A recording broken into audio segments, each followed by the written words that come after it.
Hello বন্ধুরা, সবাইকে নমস্কার। কেমন আছো সবাই? আশা করছি যে যেখান থেকে দেখছো সবাই ভালো আছো, সুস্থ আছো। আমরাও ভালো আছি।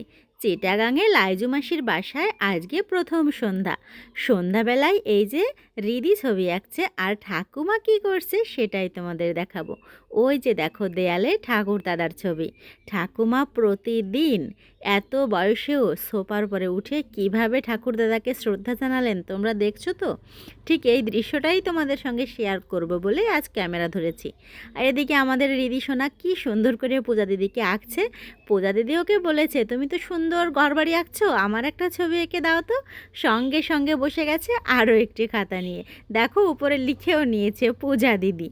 ছবিটা যেমনই হোক ভবিষ্যতে সে অবশ্যই একজন নামকরা আর্টিস্ট হবে, কারণ আঁকাঝোঁকায় আছে তার বেশ আগ্রহ। আর এদিকে চলো ঠাকুমার আসনটা তোমরা দেখে নাও। উনি খুবই ভক্তিমতী মহিলা। ওনার যে এত ঠাকুর ভক্তি, কতটা সময় ধরে যে উনি পূজা অর্চনা করেন তা ভাবাই যায় না। উনি খুব সুন্দর করে গুছিয়ে সাজিয়ে ঠাকুরকে ভোগ অর্পণ করেন এবং সব ঠাকুরের সেবা দেন।